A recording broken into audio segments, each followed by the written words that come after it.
Now, in Garissa, it is very... It's common. It's common, kabisa. Would you say, I know that the numbers support women, but do you think men are victims as well? Actually, me, I'm for the men. Yeah, and I'm unapologetically. Why? Sisi ndo tunachomwa, au tunamwagiwa maji moto, You know how water boils in 100 degrees. Yeah. So imagine muongeza mafuta. Mafuta boiling temperature is, I don't know. Yeah. So inaongezwa mafuta kadhaa, mafuta tu kidogo, inachemka pamoja na hiyo maji, then unamwagia mtu. All because of anataka kuleta bibi wa pili. Exactly. That is GBV.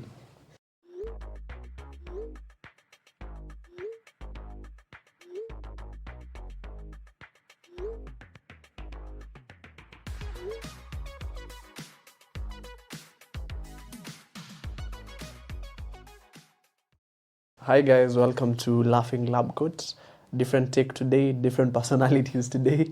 And today I'm the host. The guy who is not the host anymore today is behind the camera. And Ilyas, my name is Dr. Mahidin. I'm joined here by Muheshimiwa. We are going to talk about a lot of things that is burning in our current societies. And I'll let him introduce himself. Karibu. Shukran mazetu. Maze umeniita mheshimiwa, utafanya nikitoka hapa people see me as the... Yeah. Anyway, my name is Feisal Warsame. I work with the organization Engage an NGO. I am engineer mtani Firuz, engineer IG, the only Warsame. Nini ingine. Alafu pia, you people mmezoea madaktari on this show, so tufanye ile kitu leo. Yeah, 360.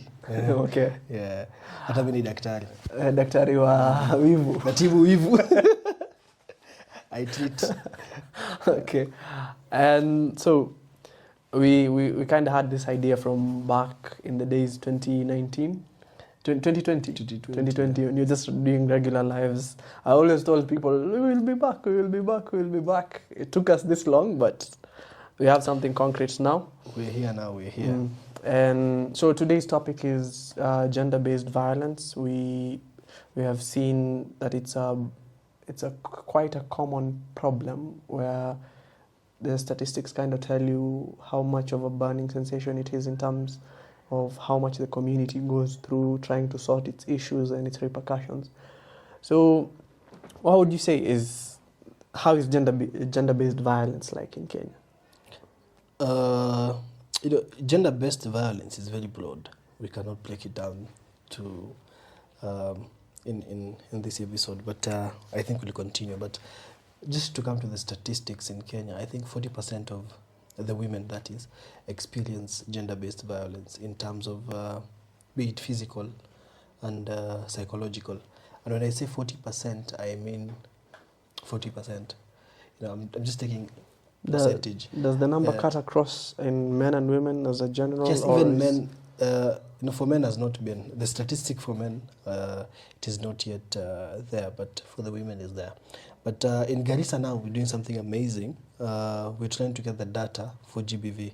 How are we going to get this? We want to see all those cases that have been reported, all those cases that have been recorded and went through the gender-based violence desk. We have a gender-based violence recovery center in the hospital, PGH. It's called PGH, the Girls Level 5. Then in the station also we have a gender desk. But now we don't have this data, because if the case has been reported, it has gone to the hospital and has been reported, then we need to get the data and know and follow up on these cases. Zilienda aje. What happened in between here? Kuna wazee fulani, they solve these things. There's Masl System. But before we get there, how did it get along? What are we doing as a community? As a community to know. Okay. But now in Garissa, it is very... It's common. It's common, kabisa. Would you say, I know that the numbers support women, but do you think men are victims as well? Actually, me, I'm for the men. Yeah, and I'm unapologetically. Why? Sisi ndo tunachomwa, au tunamwagiwa maji moto, You know how water boils in 100 degrees. Yeah. So imagine muongeza mafuta. Mafuta boiling temperature is, I don't know. Yeah. The So chemists inaongezwa mafuta kadhaa ama mafuta tu kidogo inachemka pamoja na hiyo maji then unamwagia mtu. All because of anataka kuleta bibi wa pili. Exactly. That is GBV. Do you think it comes because of men being naturally polygamous? Yeah, that has some causes of it can lead as factors of GBV. But best way to solve issues among couples, men. We also have the Malechauvinism, is to talk it out. What is it exactly? What is Malechauvinism? Niseme tabia ya kibe na merit in a way, but come to think of Somalis, we don't want to be told, kuna vitu hatuwezi ambiwa. Once you get married, there are those things you'll be told. If you didn't have ama you see your neighbors doing it, maybe beshte yako ako married and the wife does not, I don't know, they don't talk or something, but yeye tu ndo kusema kwa nyumba. Okay, so it's a predominantly male kind of energy. Yeah, and that leads to, I believe in people talking out. I believe in conversation. Let's have a conversation about something. If it is disturbing, mazeka inakusumbua, let's talk it out. Tujue on how we're going to solve these things. But now, the problem with us is we don't want to sit and talk. Then there's that stereotype, and I told you, and I'll say again, stereotypes to GBV, prejudice, and stereotypes that women cannot stand in front of men and talk. When you're told a woman cannot be a leader, what are you doing in front of men? You're told, unakaa hivi unaulizwa tan bahalarta tana. They even tell you unakupointia na ulimi. Hata kuna mahali nilisikia kofta mia ama makeup lewa. Like you have to you make it very like mutaki kujua, we diminish these people for no reason. But come to think, what if we have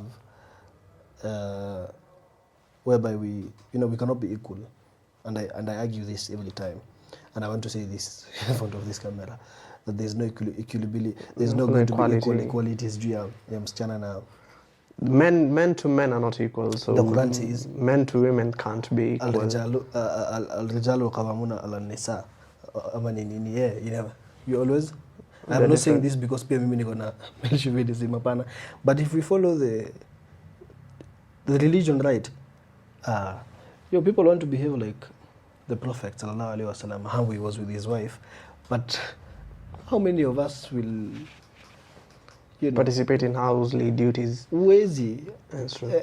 Sahi wewe shika tu your wife, a halal married wife, mtembee tu naye mtaa, uone kitu kingine anambia.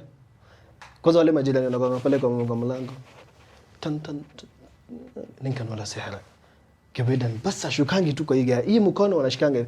It is none of their business, and I tell people, if it does not concern you, but the problem with us as Somalis, we don't want to appreciate that people can fall in love and people can do it, but unapatanga it's always huyu msichana ameroga huyu, ama huyu mdem, ama boys, ama msichana yote amerogwa na kijana. Because you're always listening to that person, you always want to be with that person, you want to talk to that person.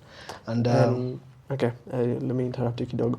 When you're talking about this gender-based violence thing, there are certain people who are more likely to have that predicament than others. Kama say, just an example, mtoto wa senator fulani, yes, he always has a chance, but they are slightly lower compared to one of the young girls ambaye anasoma high school fulani amekuwa eyed by mse wa nduthi hapo. I'm not saying wase wa nduthi are pro, but just an example. Yeah. But do you think there's so many things that can put women in such positions? Yeah. I think hata umeenda mbali ukisema mtoto wa senator. Huyo kwanza ni wale wakikujanga ucha ndio waju kutoka. But come to think of this way, the most vulnerable people to GBV is from 15 years to around, tuende paka wote, and if it's a woman, from 15, as early as 15, ako vulnerable. How? From my experience in working in Garissa, and also part of the gender technical working group in Garissa, there's a case of a girl that was raped, and it was a minor.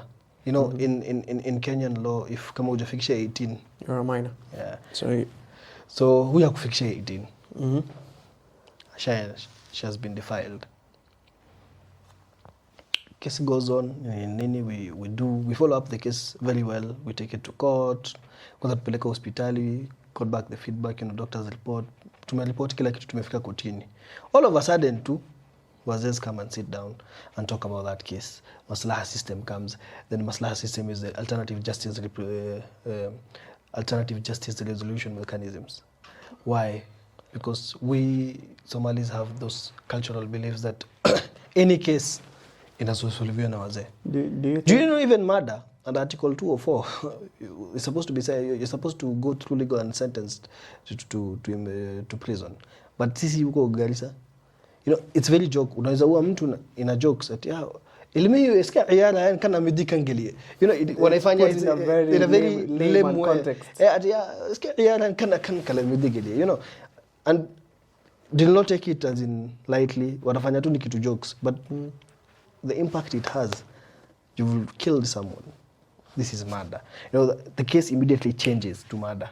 And when it changes to murder, before the legal processes, an Article 204 penal code bana lazima. Is there a reason why that happens though? Do you think the Kenyan judicial system should now enforce people from going through the maslaha way and stick solely on the judicial?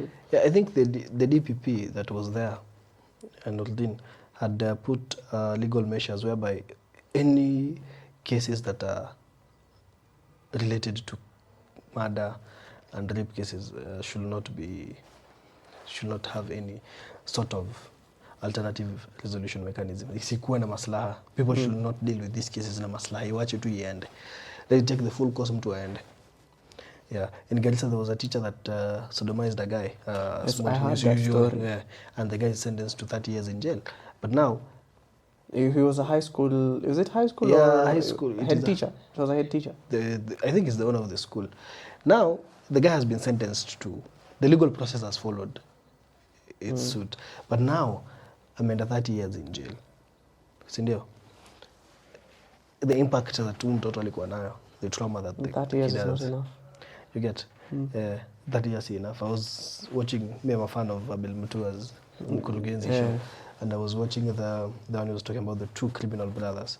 And, in some point, another guy is brought to the prison, then huyu atatolewa. Ule mwenye alikuwa amefanya wanakona the same dhambi, but huyu atatolewa aende and continues.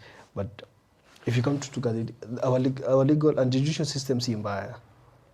It is just that we don't have the right people there. No, we don't have the right people there. Okay. We don't have the right people there. Okay. And do you think there are other factors apart from these other systems that would come in that would prevent people to advocate or even go through the proper channels to have some kind of justice? It's never the same. It's never the same once your child or your daughter or your relative has been defiled by an individual. It's never the same, but there's a bit of recompense that is given. I wish this country could operate like Somalia. In Sharia laws.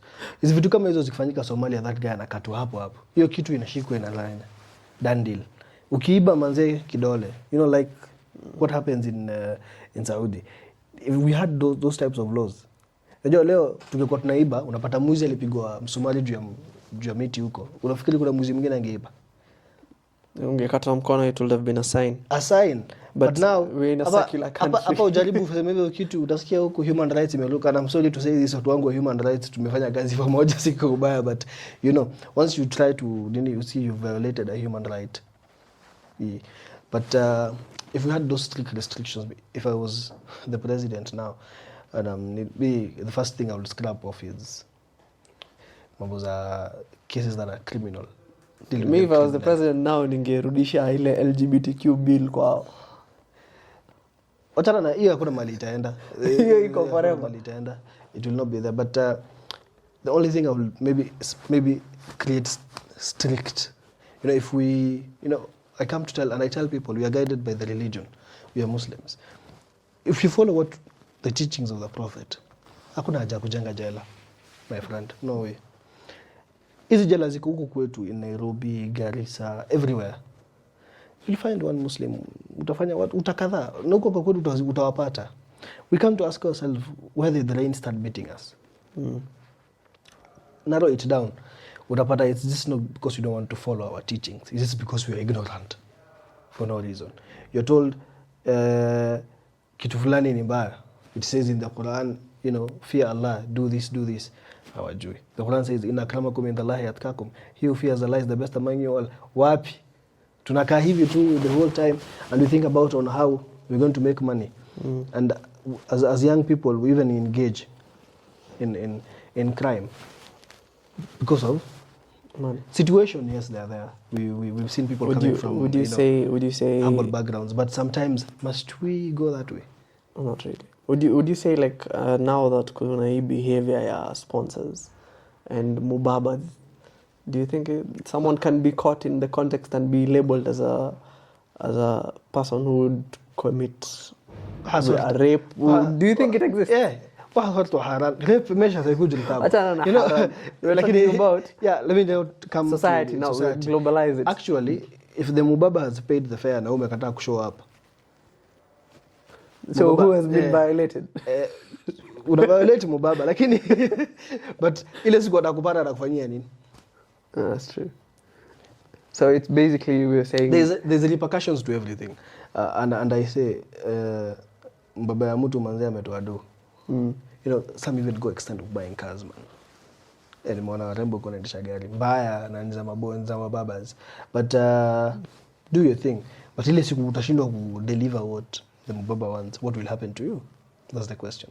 Na utakuja tuambia hapa I was raped, hapo kuja tuambia this is what happened. And even spanking, in high school, ile shule nimesomea sitasema hapa itakaa nilienda shule chafu, but the school I was in high school, kijana, there was one guy alijifunika sweater akakuja mbio akaspank mwalimu wa CRE na akatoka mbio. That is also a form of GBV. Does it happen today? It still happens. It still does. Still happens. Why? Because we people tunakuna vitu tu zingine, and that's a form of GBV. Na huyo mtu akienda akikureport aseme I did this and you found buda hiyo miaka yako saba baridi. That reminds 7 good years in prison. And right now there are a lot of women in the working sector, and there are so many things which in layman, there are so many things which happen in the office setup which would be regarded as sexual harassment, but because of your necessity to want to keep the job, or because you just saying una spank you on your boss, or even spanking is a bit. Unapatana na MD hapo kwa corridor. Umeniandikia report, those are the things you unapatana na, Do you get such cases? Do they come? Do they say boss wangu hapa na nini? They are there, but sasa before ufike kwa boss, I think in a setup of an organization, there's a chairman, there's a CEO, there's an MD, there's what. But before ifikia watu, kuna kamdosi fulani hapa ambao wengine wako Nairobi. Kuna mwingine ule mwenye anakuanga Garissa. Na huyo na ameviolate huyo. Alafu inakam ule wako Nairobi alikam tu, he just showed up to the office today. He was just around the neighborhood, akaambia tu kuja tu kwa ofisi kuna kitu nafanya. Then when it comes and you try accusing this one that you have been sexual harassed, mdosi atarudi Nairobi, mtabaki na nani? So the case never dies. Even if you take it to the police, but I don't tell people I'm not telling people not to report. If you have genuinely been sexual harassed, the best way is report as faster. After your spanking, it was sexual harassment. I think can you do you sexual harassment inaweza kuja na mdomo? Yeah, physical side. Unakuja unamwambia na leo umeamua kutuonyesha kabisa hiki kifua. You've decided, let us see those Jesus and the those the ones that were the two thieves, and And when you're doing that, that is, you're not Some supposed kind to of be, harassment. yeah, Yes. you're not supposed to. It's a purely professional In setting. Islam, So we call it I haya. Tunafaa kuwa na kahaya, you lower your gaze. But sisi tuna lower your gaze kweli. you We up your don't. gaze. In fact, sisi ndio wala. In fact, pako unavaa miwani ndio uione 3D una zoom. Ndio kama hiyo upatane na. But in real sense, it happens, but people rarely report sexual harassment. Si rahisi upatane na. Kwanza, in basis of where I work, si rahisi. In Nairobi, yes. What is the worst you've seen dealing with such cases? And my worst case was a disabled little girl that was raped. Hiyo ilinimaliza. Alafu vazi tumengangana na kesi, we almost there. We first hearing, the second hearing. Then ile siku sasa, kijana accused alikuja akakula plea, kesi ikafunguliwa, first hearing, second hearing. Kidogo in between tukasikia watu walilambishwa pesa huko.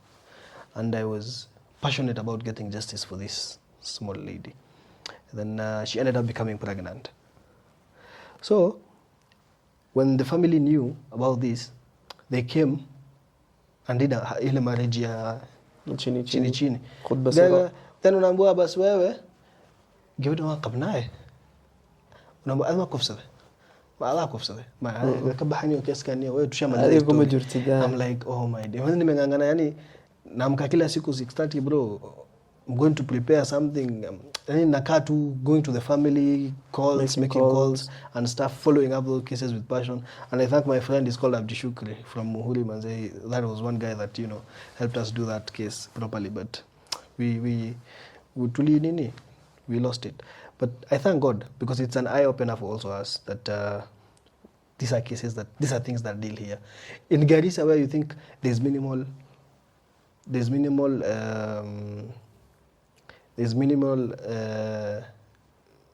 rates of GBV, na mnafikiria because we are Muslims, we don't have hizi vitu hakuna, uko ndo high. Yeah, uko ndo high. If you can rape manze a disabled manze unapita na kiwete bro. It's not a joking matter. It's not funny, but ingekuwa ni albino ningesema sawa, but astaghfirullah. But why would you even do that? But yeah, I'm not trying to. This was just a lame joke. I'm not just trying to say people should do that, but it is what it is, man. Ni mbaya. Wow. I'm shocked. So, the end result for this young lady, what happened? For the young lady, we lost the case, but it just died, or we lost the case to Masl System. But it was an eye opener for us, so we know next time how tutajipanga, because we didn't see these things coming. But when you are supposed to be giving support to these people, you have to do it in all round, like 360. You have to know that these repercussions are there. And some cases are very sensitive. Sometimes you can even go exile. So yeah, we have to know. But now, for us, it's eye-opener because we're not dealing with first case or second cases, but these cases have been up. We even have other cases that have come through and, they went well. So now, just to get an understanding, assuming I am the lady, I've been defiled, I want to have my revenge of sorts. The plan or the policy, the system where we go through, I have an idea of it. Are there any other support groups, other systems which this person would benefit from?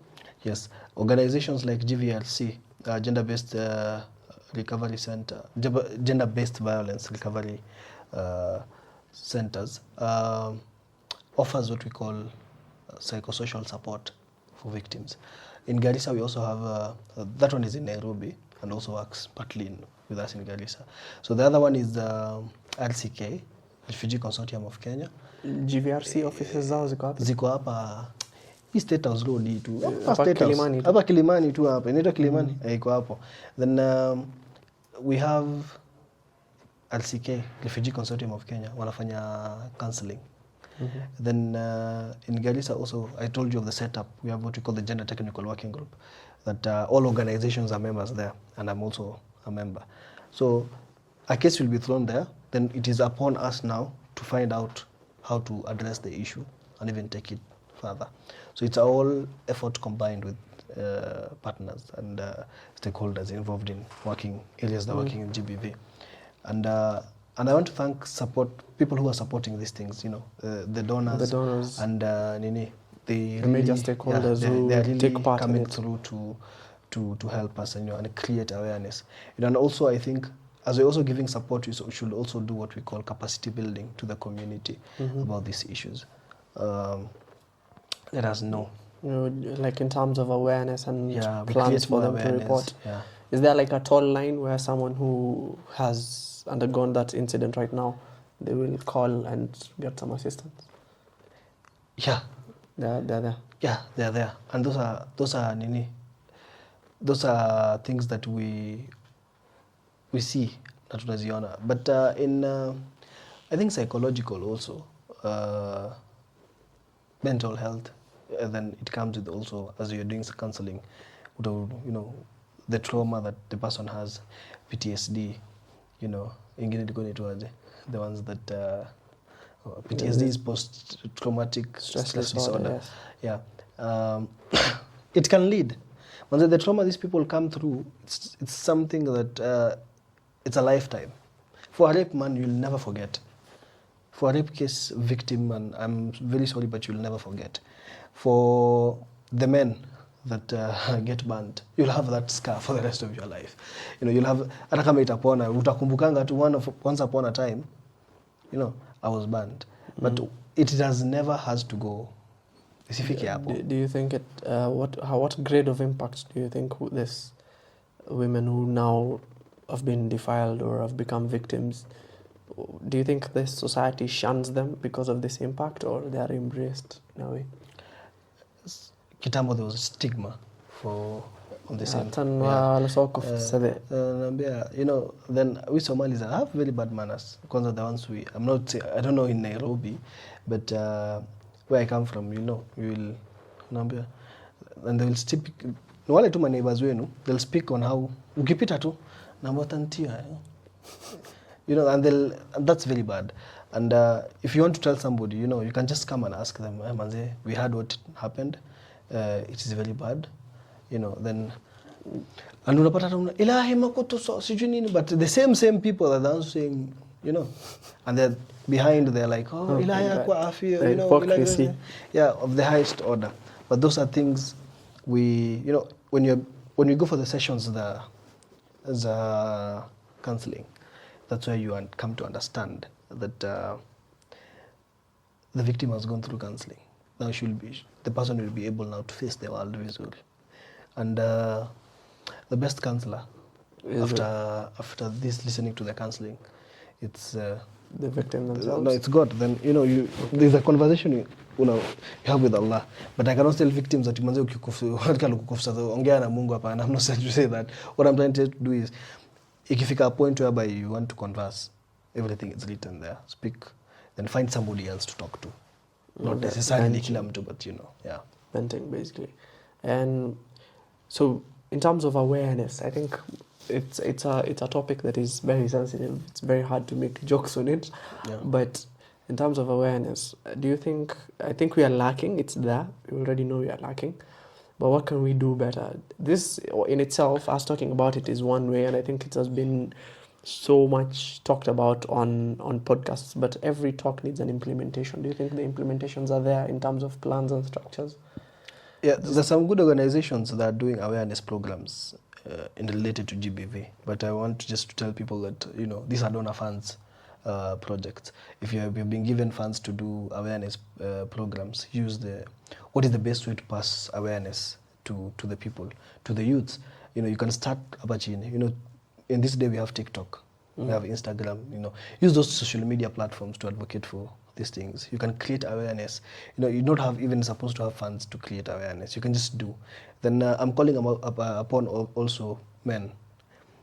Women have stepped behind kidogo. Nobody will ever talk about rape cases on our social media platforms. And ukiambia ni aje majamaa manze kuna sijui, no, you will not do that. But when it comes to sherehe, sisi ndio kwanza kuambia come together, tuchange kitu fulani. But you can also come together and support and also create awareness for these people. It doesn't necessarily have to come in handy in money, but you can also think of ways, like this podcast let's say this is one of creating awareness for GBV. Yeah, so there's so many ventures into creating awareness, but the organizations that are doing that, there are so many. I'll not mention all of them. Do you think our government is lacking and our leadership is kind of laid back in terms of approaching individuals who have been the victims? Or this government does not even care about you and me. It cannot care for the victims of GBV. Trust me. Is it all about the tax? It is not even about tax. It's not even about tax. Hata huyo ako victim, wale tu watakuwa taxed, you know. Hawahurumi, you know. But utaenda kwa KRA useme mazee cheza chini jo, you know, mimi nilifanywa mbaya na mtu fulani. Niko kwa sahi, niko na PTSD. They won't tell you that. They don't care. They will, you know, cut off. But I think we lack leaders that want to speak about these things. If we get the right people, the right leaders, we will be there. But how many of us will want to channel our grievances in the parliament? Ukai tu chini waseme manze, today we want to talk about GBV. And these are the cases that have been happening.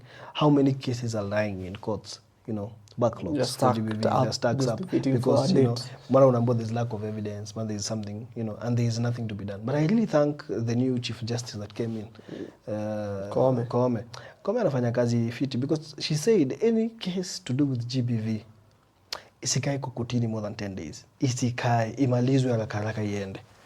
Because, you know, these are women. And most, I told you, 40% of these cases are for the women. The victims, majority. Yeah. And what is your biggest success story regarding seeing victims in such situations? When there's one case we followed up, me and one guy called Mwalimu Moja, big up to that guy, it's called Ilshad.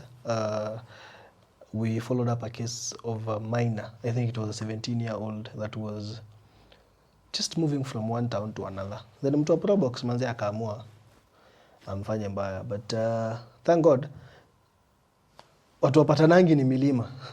Watu upatana. Then the girl reported, we had the case, we were looking for that guy, we got the guy, and we also amepatia around 25 years in prison, 25 years baridi, and tunataka ikuwe funzo. It feels like a slap on the wrist, like for a 17-year-old, 25. How old was the guy? The guy I think was around 30s, but 17 ni kidogo. Mimi nilikuwa nataka mtu kama huyo apigwe kitu into life imprisonment. But I heard CJ Koome has removed life imprisonment. Yeah, I don't know if it's still if it's confirmed, but I saw something like that. But you know, sometimes even the victims get suicidal thoughts. When umemaliza kesi, it has become a very success story. Then when the accused person has been given 25 years of prison, like there's the chief of Wajir, the guy that landed, the chief of Wajir that landed of having an affair with a minor. So this guy. It resulted, because alikuwa alimtishia, it resulted to GBV. Huyo msee alipatiwa 40 years in prison. So the other guy that had sodomized somebody in Garissa was given 30 years in prison. The success story I'm talking about now, the one was given 25. Mimi naona ni kidogo. Yeah, but for me, I would have slapped these people with some good amount of nini. But even if wanalipa, ukawezi ambia mtu 30 million, 30 years in prison, then mwambie 3 million Kenya shillings. That's true. And I think 3 million will be raised very fast. But make 100 million, man. Tuone kama watalipa, hawezi. There's a concept I've seen in the Western world where it's a vice, but I think you can pick something from it, where children are now being taught, are being made to read books of portraying that sexual behaviors in men can be homo and hetero, and also you have the ability to transition. That one has always been there. I think his name is Matt. I can't remember his name. He had a documentary on it. Now I brought that up because if we start teaching children at a certain age that these are the following warning signs of a potential and being a victim, of being victimized or being harassed sexually or being and put in such situations where you'll be on the receiving end and be raped or defiled. If they are able to speculate such situations, they can know how to respond to it and have the proper channels. Do you think it would be better to have this in school curriculums? Yeah, CBC, the curriculum, wangeanza zale ya CBC. In our curricula, in our curricula, we never thought these things. Even if it tukiwa class 6 tunakumbuka tukifunzwa female reproductive system, and it was very funny. Blush hapa. Then some guy used to do this, say this is the ovaries, and how to explain it. Why don't you teach this people? Dem classmate yako nasema But now if we come back and as an early age as that CBC and tell them, a man, you're not supposed to be to a woman, you're not supposed to get physical, you're not supposed to do this, because at the end of the day, this is your mother, this is your sister, this is your grandmother, this is your wife. It always revolves around that. But we say mothers are, when you educate a girl, you've educated a nation. Then the mother is a mother of a nation. So why would you even try to think of, beating a woman? And necessarily see beating at a psychological torture. Kuna vitu tunaambianga mamdemu huko nje, unapata tu mtu ameingia depression mbaya. And the most cases of depression are mouth and text messages. Kwa sababu kwa text kuna keyboard warriors, wanza nakupiga, you'll see KOT, Kenyans on Twitter. Kenyans on Twitter will do you bad. But once we are very happy to see a girl's nakedness or nude surface kwa media huko. But we never want to see this girl akiongelelea story ya GBV ama tukiongelelea story ya GBV. No one pays attention to it, wacha kidogo tu if you lose compassion. 6 things you never knew about. Mpashe.com will ever tell you everything. Things you never knew about this guy. Elias alifanya 1 2 3 unaona the whole thing, But if you don't want to do these things also, I think it is the type of content we are selling out there. And I like people to also sell content like this. Why? Because you get to educate somebody. Then purpose of education is people to learn that not all men are dogs. But not all of us are bad. You can also come and we can converse and have a conversation. So this is the last bit. I think we've exhausted every single point when it comes to gender-based violence and what systems are there in place, what policies, how much of a detriment it can have on the societies. And thanks for coming in. This was a really nice show. I can say one just to call of action. One of that is let us support. You're not supposed to be a lawyer. You're not supposed to be anybody. You can also even be a watchman. But if you can stand up against these things, ukiona dema naspankiwa, ita wewe mtu anduthi, wewe acha ujinga, usifanye like vile tunapendanga wasichana wetu wa Somali. If you dare try kuza Msomali hapa Isli, the whole community will be there. Si tupendane hivyo basi kwa GBV. Tuache when this one anapiga huyu and this is your sister. Mtu anduthi tu anakuja tu ana stand up for those people and tell them that this is very bad, this is wrong of you. Women, if you take up that decision and say this is very wrong, watu watakusikiza. But hakuna mtu anataka angalia mtu buda umesikiaje kitu iko sawa. The whole thing will come and ask even mtu anduthi yo mali msafi wazi acha nikachukue number. But that is very wrong. Stand up for ourselves. Let's stand up for our people. Let us stand up for and if you hear any cases, man, call. I think we should share the toll-free number. Toll-free numbers. Yeah, we'll share the toll-free numbers of GBV. I won't share my number, but I will share the office number also. You people can reach out to me and also slide to our DMs. I'm more willing to respond. Maybe sina ma followers those wengi naonanga haraka. In fact nakaanga hivi nishinde mkona mni text. But anyway, this is a joke and it was nice, man. Thank you so much. And so skizeni, this is just what you're supposed to do.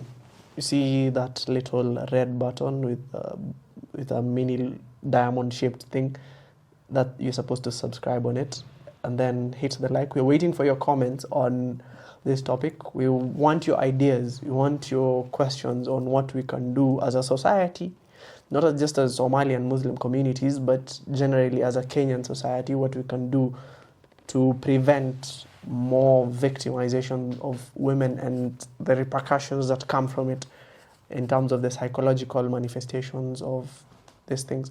So please reach us out, like, subscribe, share, comment, do everything. And this is Feiruz. Follow him on his socials at the only Warsame, Laughing Lab Coat, Dr. Mo Ilyas behind the camera. Peace out.